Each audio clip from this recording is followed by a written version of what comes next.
ভাবি, কবে ঢাকা থেকে এসেছেন ভাবি? গতকাল। ও, জানেন ভাবি, আমার ছেলেটা না একদম পড়াশোনা করে না। কি হ্যাঁ, আমার ছোট মেয়েকে তো আমি আইফোন 17 প্রো ম্যাক্স কিনে দিয়েছি, সেখানে তো মেয়ে আমার সারাদিন পড়াশোনা করে। হ ভাবি, আমার ফুলাই তো সারাদিন মোবাইলে পড়াশোনা করে। আমার ফুলাই তো অনেক স্মার্ট। তাহলে তো আমার ছেলেকেও একটা মোবাইল কিনে দিতে হবে। হ ভাবি, কই মোবাইল কিনে দিত? আর ওই মদনের মতো তুমিও তো আমার আপনজন। ইস, তোমার আপনজন হতে আমার বইয়েই গেছে।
ভালোবাসা করতে এসেছিস, তোর সাহস তো আমি কম দেখছি না।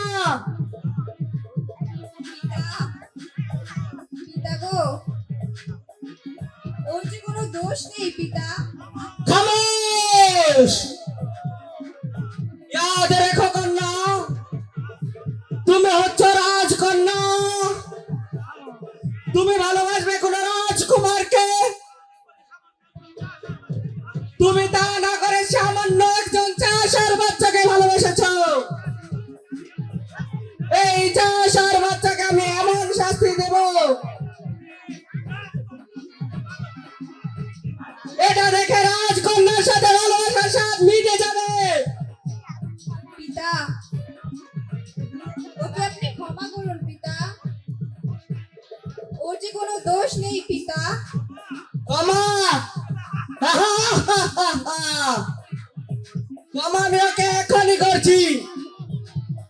না পিতা, মারবেন না ওকে পিতা। সরে যাও রেখা, সরে যাও, না পিতা, সরে যাও, সরে যাও বলছি রেখা, সরে যাও। ওকে আপনি ক্ষমা করুন। দোহাইলা রে, ও গো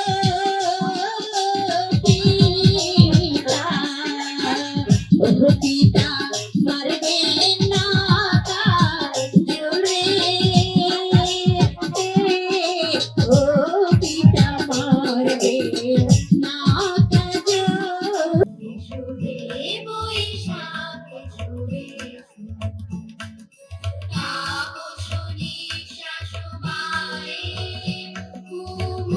সুরে দাও